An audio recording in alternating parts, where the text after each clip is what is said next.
Hello दोस्तों, अगर आपके हाथों और पैरों में सुनपन झंझनाहट आ रही है या आपके हाथों और पैरों की नसें खिंच जाती हैं या आपके हाथों और पैरों में हल्का हल्का दर्द बना रहता है तो ये वीडियो आपके लिए बहुत ही महत्वपूर्ण होने वाली है, क्योंकि आज मैं आपको कुछ ऐसी सिंपल एक्सरसाइजेस बताने वाला हूं जिनको आप करके अपनी दिक्कतों को काफी हद तक के ठीक कर सकते हैं। इसलिए आपसे रिक्वेस्ट है कि इस वीडियो को पूरा देखिएगा, बीच में छोड़िएगा नहीं। और अगर आप इस वीडियो को पहली बार देख रहे हैं तो हमारे चैनल को सब्सक्राइब कर लीजिए ताकि आगे भी आपको स्वास्थ्य से संबंधित महत्वपूर्ण इंफॉर्मेशन मिलती रहे।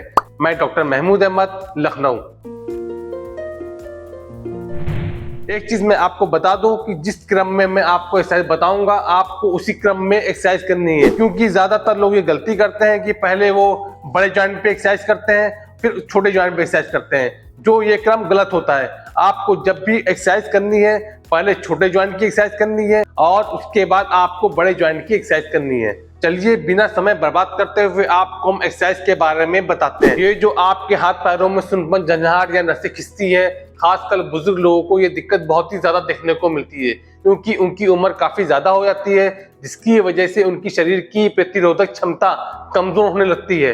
प्रतिरोधक क्षमता कमजोर होने की वजह से उनकी जो शरीर की मांसपेशियां होती हैं वो कमजोर होने लगती हैं, क्योंकि शरीर के मांसपेशियों को काम करने के लिए जो हमारे शरीर में नसें होती हैं वही नसें हमारे शरीर के मैसेज को ब्रेन तक ले जाती हैं और ब्रेन से वापस आपके हाथ पे लाती हैं। जैसे अगर आपके हाथ में कोई चोट लग गई तो चोट का जो दर्द का मैसेज होता है पहले आपके हाथ से ब्रेन में जाता है, ब्रेन से फिर वापस आपके हाथ पे आता है, तब आपको एक रिफ्लेक्स होता है कि आपके हाथों में दर्द हो रहा है। जब ये आपके रिफ्लेक्स कमजोर हो जाते हैं तो आपकी नसें ढीली हो जाती हैं। ढीली होने की वजह से आपके हाथों में सुनपन, झंझनाहट और शरीर में खिंचाव होने लगता है। खिंचाव को कम करने के लिए आपको जो सबसे पहले एक्सरसाइज करनी है, आप उसके लिए सीधे बैठ जाइएगा। बैठने के बाद आप अपने हाथों को इस तरह कर लीजिएगा। करने के बाद आप अपनी उंगलियों को सीधा करिएगा और अपनी उंगलियों को अंदर बाहर इस तरह करनी है। ध्यान रखिएगा जब आप ये करिएगा तो आपकी जो कोहनी है एकदम सीधी रखिएगा।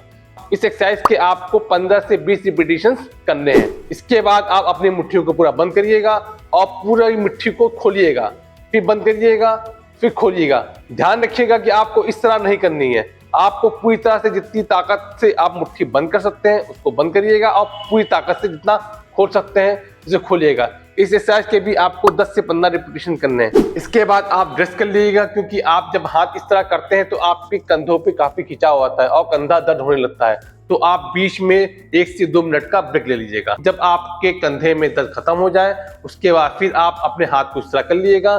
फिर आपको अपने रिस्ट का मूवमेंट करना है। रिस्ट को आप अपने हाथ को इस तरह कर लीजिएगा और हाथ के मुट्ठी बंद कर लीजिएगा और मुट्ठी बंद करने के साथ आप अपने हाथ को इस तरह क्लॉकवाइज रोटेशन करिएगा। इस रोटेशन को भी आपको 10 से 15 बार करना है। इसी तरह आपको एंटी क्लॉकवाइज आपको 10 से 15 बार करना है। आप खुद देखेंगे कि जब आप इस तरह रोटेशन करते हैं आपकी जो हाथ की जो मस्सें होती हैं इस पे खिंचाव आता है। फिर जितना खिंचाव आएगा आपकी नसें ढीली होंगी और वहां का ब्लड सर्कुलेशन बढ़ेगा।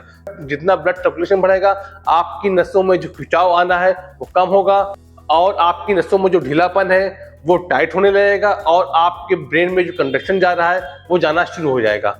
अब आपने अपने उंगलियों की एक्सरसाइज कर ली, रिस्ट की एक्सरसाइज कर लिया, अब आपको अपने एल्बो की यानी कि कोहनी की एक्सरसाइज करनी है। इसके लिए आप अपने हाथों को इस तरह कर लीजिएगा, यानी कि आपका जो पाम है हवा की तरफ होना चाहिए और मुट्ठी बंद कर लीजिएगा। मुट्ठी बंद करने के बाद आप अपने हाथों को ऐसे मोड़िएगा, दबाइएगा, फिर सीधा करिएगा, फिर ऐसे मोड़िएगा, जितना दबा सके दबाइएगा, फिर छोड़िएगा। जब आप मुट्ठी बंद करते हैं तो यहाँ की मसें थोड़ी टाइट हो जाती है और जब उसको आप बेंड करते हैं तो एक खिंचाव आता है।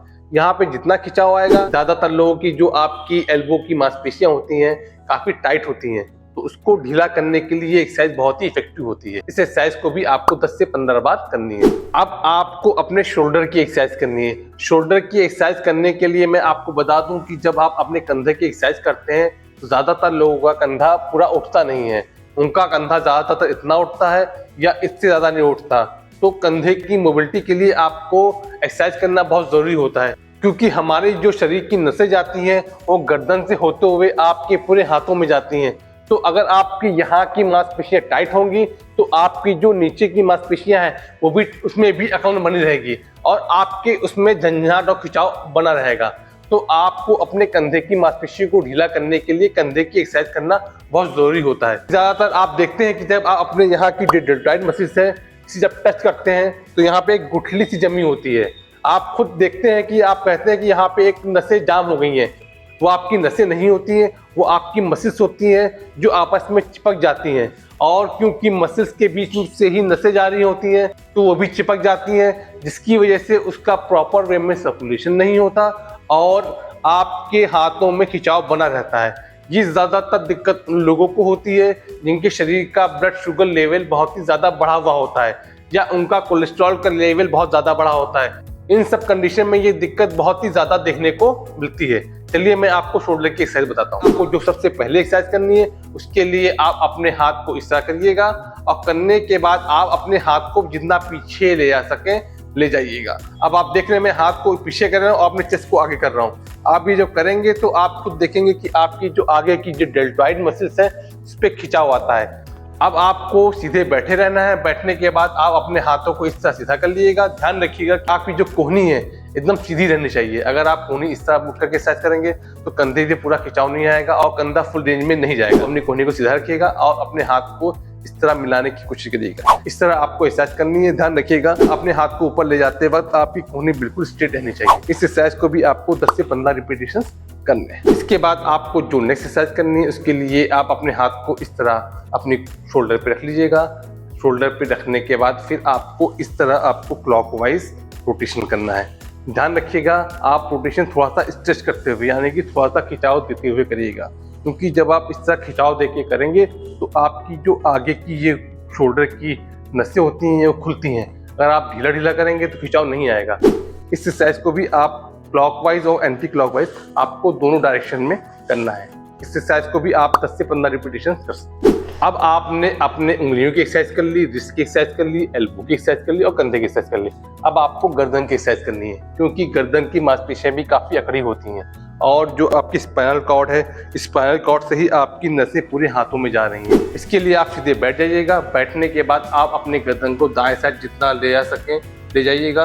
ध्यान रखिएगा कि जो आपकी आंखों की डायरेक्शन है इस तरह नहीं, आपको इस तरह मेरा हाथ है उस डायरेक्शन में आपको देखना है। तो आप देखेंगे कि आपको यहाँ पे काफी खिंचाव आता है, साथ ही आपकी इस साइड भी खिंचाव आता है। तो ये जितना खिंचाव आएगा यहाँ की जो मांसपेशियाँ हैं ढीली होंगी और यहाँ की नसें ढीली होंगी और आपके हाथों में जो दर्द जा रहा है उसमें आराम मिलेगा। इसी तरह आपको बाएं साइड हाथ ले जाना है। ले जाने के बाद आपको जितना थोड़ा तिरछा इस तरफ आपको देखना है। देखेंगे 5 सेकंड तक होल्ड रखे रहिएगा। उसके बाद फिर आपको वापस आना है। इस एक्सरसाइज को शुरू में आप 4 से 5 बार ही करिएगा, क्योंकि इस पे काफी स्ट्रेच आता है। आप इसे ज्यादा कर लें कभी कभी गर्दन की नस चढ़ जाती है। तो शुरुआत में आपको 4 से 5 बार करना है। जब आप लगे कि आप ये करने लगे हैं तो आप इसकी रिपीटेशन 10 से 15 बार कर सकते हैं। सबसे पहले आपको अपनी उंगलियों की एक्सरसाइज करनी है। इसके लिए आप इस तरह बैठ भी सकते हैं या लेट के भी कर सकते हैं, क्योंकि ज़्यादातर लोग बैठ के नहीं कर पाते हैं, क्योंकि जब वो बैठ के करते हैं तो उनकी यहाँ की मांसपेशियों में काफ़ी खिंचाव आता है और उनको दर्द होता है। इसके लिए आप अपने सीधे लेटे रहिएगा। ध्यान रखिएगा कि आप अपने घुटने को सीधा रखिएगा और अपनी उंगलियों को जितना मोड़ सकें आगे की ओर मोड़िएगा, फिर सीधा करिएगा, फिर मोड़िएगा, सीधा करिएगा। इस तरह आपको अपनी उंगलियों की 10 से 15 बार रिपीटेशन करने हैं। इसके बाद आपको अपनी एड़ी या एंकल की एक्सरसाइज करनी है। इसके लिए आप अपने सीधे लेटे रहिएगा। लेटने के बाद आप अपने एड़ी को जितना आगे खींच सकें खींचिएगा और अपनी तक जितना खींच सकें खींचिएगा। तो आप ये जितना करेंगे आपकी जो काफ से लेके हिप तक के मांसपेशियां हैं वो ढीली होंगी, जो उसमें सुनपन और झंझनाहट है वो कम होगा। इस एक्सरसाइज के भी आपको 10 से 15 बार करने हैं। इसके बाद आपको घुटने की एक्सरसाइज करनी है। घुटने की एक्सरसाइज के लिए आपको एक फोम रोल की जरूरत पड़ती है। अगर आपके पास फोम रोल नहीं है तो आप एक बड़ा टॉवेल ले लीजिएगा और उसका इस तरह रोल बना लीजिएगा और उस रोल को आप अपने घुटने के नीचे रख लीजिएगा। दोनों घुटने के नीचे रख लीजिएगा। रखने के बाद अपनी एड़ी को जमीन पर टच रखिएगा और अपने घुटने के सहारे से जो टॉवेल रखी हुई है या जो रोल रखा हुआ है उसको दबाने की कोशिश करिएगा। दबाइएगा, 5 सेकंड तक काउंट करिएगा, छोड़िए। जब आप ये एक्सरसाइज करते हैं तो ये आपकी जो क्वाड्रिसेप्स मसल्स होती है, जो ऊपर की मसल्स होती हैं, क्योंकि यही मसल्स आपको चलने में, जीना चढ़ने में, उतरने में मदद करती हैं। अगर आपकी ये मसल्स स्ट्रांग रहेंगी तो आपके घुटने पे ज़्यादा लोड नहीं आएगा और साथ ही आपके जो पीछे जो नसें खिंचाव आ रही हैं वो खिंचाव नहीं आएगा। इस एक्सरसाइज को भी आप 10 से 15 बार कर सकते हैं। इसके बाद आपको हिप की एक्सरसाइज करनी है। हिप की एक्सरसाइज के लिए आप अपने एक पैर को मोड़ लीजिएगा और आप अपने हाथों के सहारे से इस तरह पकड़ लीजिएगा। पकड़ने के बाद अपने हाथों से अपनी तरफ खींचने की कोशिश करिएगा। जितना खींच सकें खींचेगा और वहीं पे आप रोकिएगा 5 सेकंड तक के, फिर वापस इसी तरह फिर अपने पैर को सीधा कर लीजिएगा। फिर आप अपने दोनों पैरों को सीधा पकड़िएगा और अपनी तरफ खींचिएगा, 5 सेकंड तक काउंट करिएगा, फिर वापस फिर पैर सीधा कर लीजिएगा। जब आप ये एक्सरसाइज करते हैं तो आप खुद देखते हैं कि जो आपकी ये जो यहाँ की जो हैमस्ट्रिंग मसल्स होती है और जो कमर की मसल्स होती है, इस पर काफ़ी खिंचाव आता है। तो खासकर उन लोगों को ज़्यादा खिंचाव आता है जिनको कमर में दर्द की दिक्कत होती है, खासकर जिनकी डिस्क बल्जिंग होती है या सियाटिका की दिक्कत होती है। ये एक्सरसाइज इन दोनों कंडीशन में काफ़ी ज़्यादा इफेक्टिव होती हैं। कुछ लोगों का वेट बहुत ज़्यादा होता है, वो इस तरह पकड़ नहीं पाते, तो उसके लिए आप एक टॉवेल ले लीजिएगा और टॉवेल को आप इस तरह अपने आगे क्यों फंसा लीजिएगा। अगर आप इस तरह नहीं फंसा पा रहे हैं तो आप इस तरह भी तो फंसा सकते हैं और फंसाने के बाद अपनी तरफ खींचिए, जितना खींच सके खींचेगा, 5 सेकंड तक काउंट करिएगा, फिर छोड़िएगा। तो आप ध्यान रखिएगा कि आपको ये एक्सरसाइज दोनों पैरों की करनी है, क्योंकि ज़्यादातर लोगों को जो खिंचाव होता है एक ही पैर में आता है, लेकिन आपको दोनों पैरों की करनी है।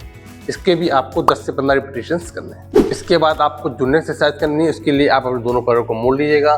मोड़ने के बाद आप अपने हाथों को इस तरह रखिएगा, क्योंकि ये बेड चौड़ा कम है, तो कोशिश करिएगा ये एक्सरसाइज आप ज़मीन पे या डबल बेड पे करिएगा। और आप इस तरह हाथ करने के बाद अपने दोनों पैरों को दाएं साइड ले जाइए और गर्दन को बाएं साइड ले जाइए। जितना स्ट्रेच कर सकते हैं करिए और 5 सेकंड तक काउंट करिए।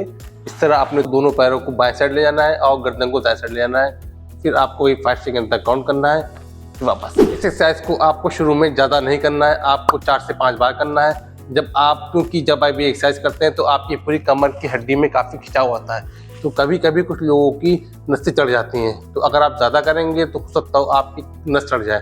तो शुरुआत में आपको 4 से 5 बार करना है। जब आप ये करने लगें और कॉन्फिडेंस हो जाए तो आप इसका रिपीटेशन 10 से 15 बार कर सकते हैं। इसके बाद आपको जूनियर एक्सरसाइज करनी है। उसके लिए आप दोनों पैरों को मोड़े रखिएगा और अपनी कमर को उठाइएगा। उठाने के बाद 5 सेकंड तक काउंट करना है, वापस। इस एक्सरसाइज को करने में ध्यान रखिएगा कि आप कमर उतनी ही उठाइएगा जितने में आपको कमर में दर्द ना हो, क्योंकि ज़्यादातर लोग ये गलती करते हैं कि झटके से उठा लेते हैं और उनकी कमर में दर्द बढ़ जाता है। इस एक्सरसाइज को आप 10 से 15 बार कर सकते हैं। ये जो मैंने आपको एक्सरसाइज बताई है, अगर आप इस एक्सरसाइज को दिन में एक बार किसी भी टाइम कर लेंगे तो आप खुद देखेंगे कि आपको पहले दिन से ही आराम मिलना शुरू हो जाएगा। ध्यान रखिएगा, आप जो मैंने आपको एक्सरसाइज बताई है, इस एक्सरसाइज को आपको जल्दी जल्दी नहीं करना है। आप आराम से करिएगा। आप जितना आराम से करेंगे आप खुद फील करेंगे कि आपको काफ़ी आराम मिल रहा है। उम्मीद करता हूँ आपको ये वीडियो अच्छा लगा होगा। अगर आपको मेरा वीडियो पसंद आया हो तो हमारे चैनल को सब्सक्राइब कर लीजिए, लाइक बटन दबाइए, शेयर करिए। और अगर आपकी कुछ क्वेरीज हैं या आपको कोई सवाल समझ में नहीं आ रहा है या आपको कोई पॉइंट समझ में नहीं आ रहा है, अगर आप मुझे कुछ सजेशन देना चाहते हैं या कुछ सुझाव देना चाहते हैं या आप चाहते हैं कि हम किसी टॉपिक पे वीडियो बनाएं, आप बेझिझक मुझे कमेंट बॉक्स पे लिख सकते हैं। हम कोशिश करेंगे कि आपने जो सुझाव दिए हैं और जो आपकी रिक्वायरमेंट है उसको पूरा करेंगे। फिर मिलेंगे किसी नई वीडियो के साथ। तब तक के लिए नमस्कार।